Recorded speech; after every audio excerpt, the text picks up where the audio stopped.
हा कि तोहर मरद नहीं करत होई, हमरा खानी नहीं चढ़त होई, ओकरे खातिर काहे जान हमके कइलू बाए बाए। सुबह उठ के कहे पियावा हाय हाय, ढोरिए पर पिया कही सखी बड़ी डर लगे एने ओने झाँकला से। कजरा लगावल छोड़ देहनी हई जादो जी के तकला से। कजरा लगावल छोड़ देनी हई जादो जी के तकला से। अभी हम मौजूद है मुजफ्फरपुर जिला में, और जिस लड़की को आप देख रहे हैं ये लड़की ऐसा गाना गाती है कि अगर आप एक बार सुन लेंगे तो इनका फ़ैन हो जाएंगे। तो चलिए हम इनसे बात करते हैं। क्या नाम हुआ आपका? नीतू श्री, और सिंगिंग करते हैं। क्या करते हैं? सिंगिंग करते हैं, गाना गाते हैं। गाना गाते हैं। अच्छा, कितना दिन से गाना गाते हैं आप? मतलब 3-4 साल से। 3-4 साल से। कितना उम्र होगा आपका? 17 साल। अच्छा, ये बताइए, ये उम्र तो पढ़ाई करने का होता है। पढ़ाई करते थे, अभी मतलब छोड़ दिए हुए हैं। कितना क्लास तक पढ़े? 9 तक। 9 तक। अच्छा, क्या मजबूरी था कि इस लाइन में आप आ गए? मजबूरी कुछ नहीं था, मेरा एक सपना था जो मतलब हम एक गाना गाए और हम कलाकार बने और अच्छा आदमी के साथ में रहे और भेंट मुलाकात करें। अच्छा, ये बताइए आपका घर कहाँ पड़ता है? मेरा घर मतलब कि बहवल बाजार हुआ, और वहाँ से मतलब थोड़ा देर आगे टप जाते हैं तब मेथनापुर में पड़ता है। मुजफ्फरपुर जिले में? हाँ, मुजफ्फरपुर जिला में। अच्छा, आपका फैमिली में कौन कौन है जो सपोर्ट करता है आपको इस लाइन में आने में? मेरा फैमिली में ना, मैं अपना घर पर रहते थे, सारा मेरा फैमिली घर का पूरा मतलब जितना है, मेरा भाभी भैया दीदी मम्मी पापा और मेरा गांव का समाज लोग सभी कोई सपोर्ट करते थे। अभी भी करते हैं, लेकिन अभी घर पे नहीं जा रहे हैं साल भर से। 1 साल से नहीं जा रहे? बगल में आपका घर है फिर भी 1 साल से नहीं जा रहे? 1 साल से नहीं जा रहे, बगल में घर है इसलिए कुछ मजबूरी है, इसीलिए नहीं जा रहे। शादी हो गया? उस छोड़िए ना, शादी हुआ कि नहीं। सेंड तो नहीं किया, मतलब शायद नहीं हुआ, बाकी पर्सनल जो भी हो। चलिए, बहुत अच्छा। अच्छा, ये बताइए आप क्या क्या करते हैं स्टेज प्रोग्राम, मतलब क्या क्या करते हैं? थोड़ा सा स्टेज प्रोग्राम करते हैं, हनुमान वंदना कराते हैं और जागरण कराते हैं, शिव विवाह कराते हैं और शिव चर्चा भी कराते हैं, छठियार बधैया निर्गुण हो गया, ये सब कराते हैं। और हम लोग गरीब फैमिली से है, इसीलिए तनी करते हैं प्रोग्राम उराम। मतलब ये सारे चीज़ आप कर लेते हैं? हाँ, ये सारी चीज़ करते हैं। हनुमान वंदना, शिव विवाह, बिया कीर्तन और हनुमान वंदना, छठियार निर्गुण बधैया सोहर। क्या बात है। अच्छा, ये बताइए आपसे अगर कोई कांटेक्ट करना चाहिए सारे चीज़ करवाने के लिए तो आपसे कैसे कांटेक्ट कर सकता है? सारे चीज़ कैसे करवाने के लिए? मतलब नहीं समझे ना करवाइएगा। हाँ, यही चीज़ मतलब जो आप बोले हैं, आप गलत समझ लिए। जो भी आप बोले ये अगर किसी को करवाना हो तो कैसे कांटेक्ट कर सकता है? मेरा फेसबुक और इंस्टाग्राम पर नंबर है और हर जिला में मेरा नंबर है। मोतिहारी, सीतामढ़ी, शिवहर, नेपाल और झारखंड उखंड सब तरह, राजगीर, सिलाव, सीतामढ़ी, वहाँ दरभंगा सब तरह मेरा नंबर है। सारे जगह पे आप प्रोग्राम करते हैं? हाँ। अच्छा, क्या चार्ज होता है कुछ बता सकते हैं? मेरा चार्ज मतलब 4000, 5000, 6000 ऐसे होता है। दूसरा सिंगर लेखा नहीं करते हैं से मतलब कि, और ब्यास से लेंगे 4000, 5000, और मीडिया वाले के सामने बोल देंगे 1500, 1000 रुपया देता है तो वही मजबूरी करके खाते। ऐसा नहीं, जो बात होता है वो हम सच बोलते हैं। मतलब 4-5 हज़ार? हाँ, 4-5 हज़ार के नाइट लेते हैं एक रात का और प्रोग्राम करते हैं। अच्छा, तो अभी तो लगन आने वाला है? लगन आने वाला है और विश्वकर्मा पूजा में भी मतलब कि आ रहा है, विश्वकर्मा पूजा के भी प्रोग्राम। अच्छा, तो 1 साल में कितना कर लेते हैं, कितना आ जाता है? 1 साल में मतलब कि महीना में 10 दिन प्रोग्राम नहीं रहता है, 20 को प्रोग्राम रहता है पूरा सालों भर? भादो भदवारा कुछ और है? हाँ, अभी तो भदवारा, तभी भी मेरा प्रोग्राम है, रात भी गए थे और अभी भी जाने वाले भी प्रोग्राम। आपका गला ही इतना अच्छा है कि जो भी इंसान एक बार अगर सुन ले तो फिर दोबारा उसको बुलाना जरूरी नहीं बल्कि मजबूरी हो जाता होगा। और हम चाहेंगे कि अच्छा रहते रहे और रवा लोगनी के सपोर्ट चाहिए, पब्लिक लोग के से आगे में बढ़ाई और हमरा के लाइक। ऐसा ही बोलिए, अच्छा लग रहा है। ऐसा ही बोले? भोजपुरी में बोले करते हैं ना। अच्छा, ये बताइए भोजपुरी इंडस्ट्री में आप किनका फैन है? आशीष यादव के। अच्छा, आशीष यादव का, मगही का? हाँ, मगही का। अच्छा, तो उनका गाना आता है आपको? हाँ, आता है। सुनाइए तो पूरा एकदम, मतलब पूरा वो क्या गाना उनका सुनाइए ना। हाँ, मतलब कि हम बच्चा में थे ना। अच्छा, तो उधरे कारी जाते थे और मगही उधर रहते थे, लेकिन कलाकार लोग से थोड़ा थोड़ा भेंट होता था तो हमको समझ में नहीं मिलता था, तो इसीलिए हम मतलब चल देते थे। ये तो गाना सुनाई ना उनका, गाना ये बोल रहे हैं हम, कहाँ ध्यान है आपका? दोस्तों अभी आप देखे थे लोकेशन दूसरा था, लेकिन अभी ये दूसरा है। क्या है ना कि बारिश आ गया था, हम लोग बाहर में शूट कर रहे थे, बारिश आ गया, इसकी वजह से हम लोग अभी घर में आ गए। हाँ तो सुनाइए आशीष यादव जी का गाना। कि एने हम कानी कन हयो निजान, कि एने हम कानी कन हयो निजान, कि कैसन की समतिया के हो खेला समझो नया बेल हो ना।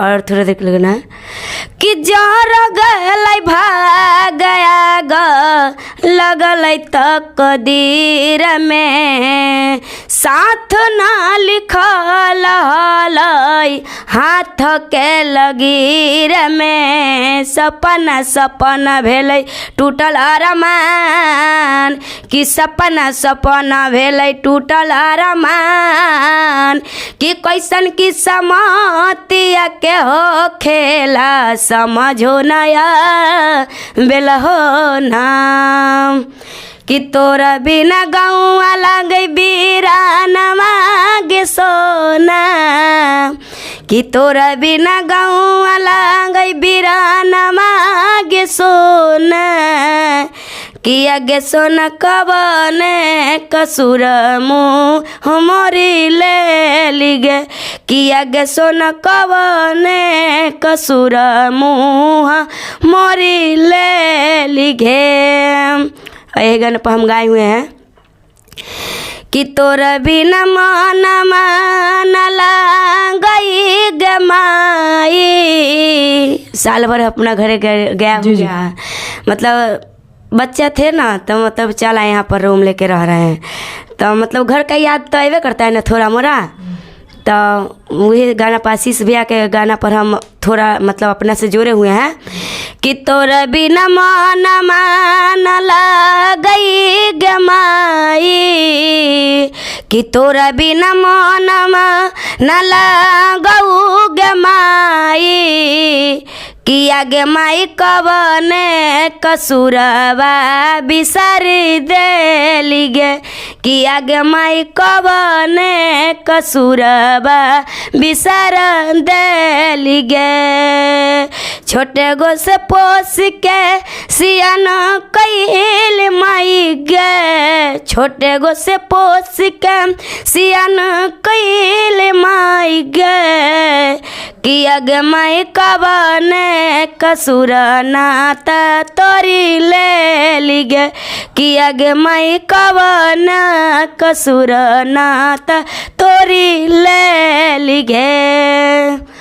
और थोड़ा जो थे तो मतलब हम पापा जी किसानी हैं, खेती उती करते थे, तो हम मुद्रे कार्य मतलब बकरी उकरी चराने जाते थे ना, और पढ़ाई भी करते थे, बकरी उकरी भी चराते थे। बकरी चराते चराते मतलब कि हम यहाँ पर बहबल बाज़ार में मेरा स्कूल है, शिक्षा संस्कार पब्लिक स्कूल, उसमें मतलब हम कन्वेंट पढ़ते थे। मेरा मम्मी पापा पढ़ाते थे, गरीब परिवार से हम लोग मतलब कि, तो मेरा मम्मी पापा पढ़ाते थे। तो वही स्कूल में मतलब 15 अगस्त का होता है ना, तो उसी दिन के हम लोग सब कोई लड़की लोग सब भाग लिए थे। तो उसी दिन मतलब कि करे थे मतलब प्रोग्राम उराम मतलब भारत माँ के गाना पर, तो मतलब वही से प्रोग्राम उराम करने लगे। बहुत मतलब भैया सहे सपोर्ट उपोर्ट किए, जो इनका डांस भी अच्छा लगता है और मतलब कि आवाज़ भी अच्छा है, ऐसे सिंगिंग कर लेगी मतलब कि, तो हम कहे ठीक कर लेते हैं। तो वही कि करने आए, तो मतलब गरीब परिवार से एगो मतलब कि और गाना गाते हैं कि ऐसे त दुख बहुत एक बाट जिंदगी में, कि यही से त दुख बाटे बहुत बाट जिंदगी में, पैसा के मोल बाकी एही जे बुझाता, निर्धन के रोग जानी दीह ये विधाता, निर्धन के रोग जदी दीह ये विधाता। हाँ कि तोहर मरद नहीं करत होई, हमरा खानी नहीं चढ़त होई, ओकरे खातिर काहे रहे आया जान हमके कोइलू बाए बाए सुबह उठ के कहे पियावा हाय हाय ढोरिए पर पिए चाय ढोरिए पर पिए चाय। क्या बात है। और भोजपुरी में जो है ऐसा या थोड़ा सा रफ टाइप का सुनाइए। कि क्या कही सखी बड़ी डर लगे एने ओने झाँकला से कजरा लगावल छोड़ देहनी हई जादोजी के तकला से कजरा लगावल छोड़ देहनी हई जादोजी के तकला से। और मतलब कि हम लोग जाते थे ना रहते गए थे प्रोग्राम पे कल कौन कै तारीख था? तारीख 5 था। 5 था 5 हाँ। तो उधर मगर वो 5 तारीख गए थे प्रोग्राम पर वहाँ पर 6 तारीख था।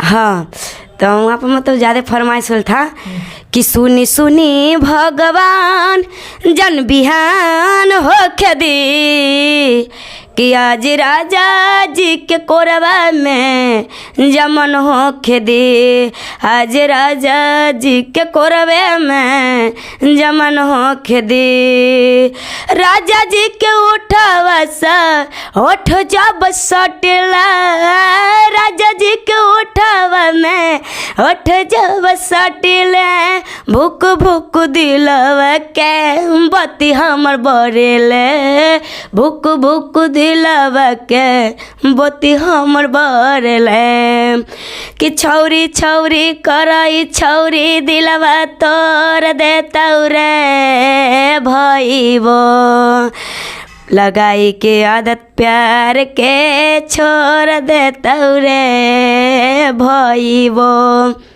अच्छा ये अच्छा ये बताइए आपका इतना अच्छा गला है तो खुद का मतलब कोई राइटर पकड़ काहे नहीं गाना गाते इतना अच्छा आपका गला हम है। चाहते हैं से कोई अच्छा स्टूडियो मिलेगा ना हम चाहते हैं कोई स्टूडियो नहीं मतलब चाहते जो आशीष भैया के स्टूडियो मिल जाए तो आशीष भैया के स्टूडियो में मतलब गाएंगे आराम से ओथी रह के। और हम सोचते हैं जो कहीं भी रहते हैं एगो स्टूडियो में रहे और एगो आदमी के साथ काम करे बस ये ना चाहते जो वहाँ जाए फलना जाए चिलना जाए। और हम शूटिंग भी करते हैं मतलब अपना गाना पर अपने शूटिंग करते हैं अपने कर लेते हैं। हाँ चलिए बहुत अच्छा।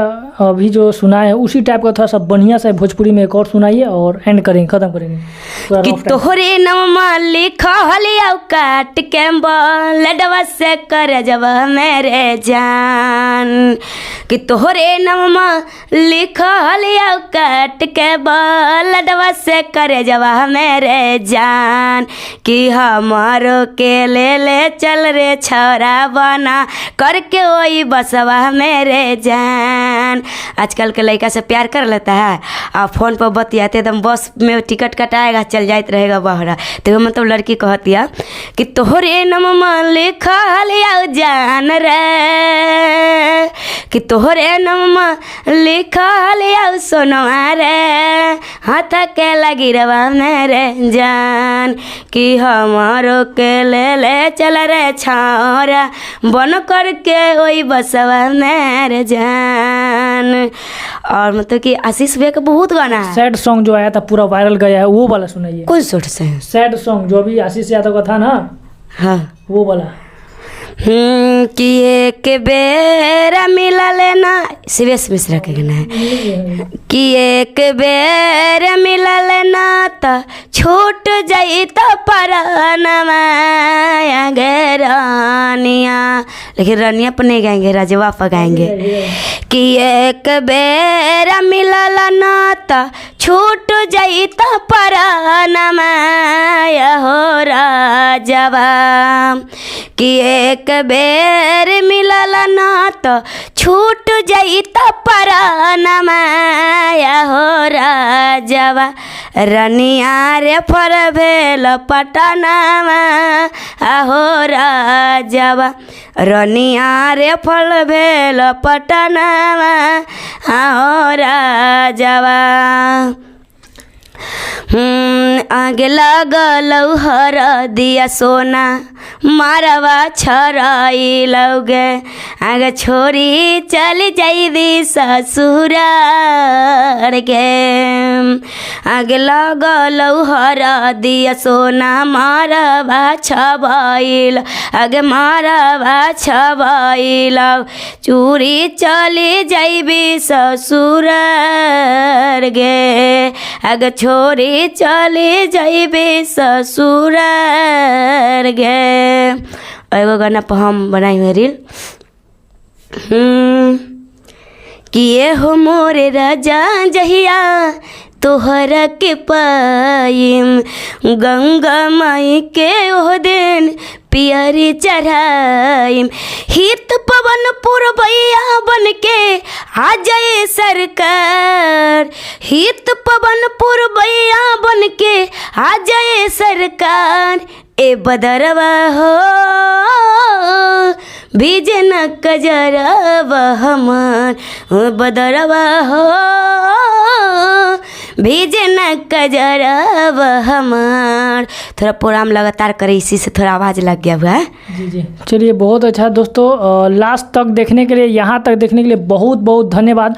और कैसा लगा इनका गाना आप हमें कमेंट में ज़रूर बताइएगा। Thank you.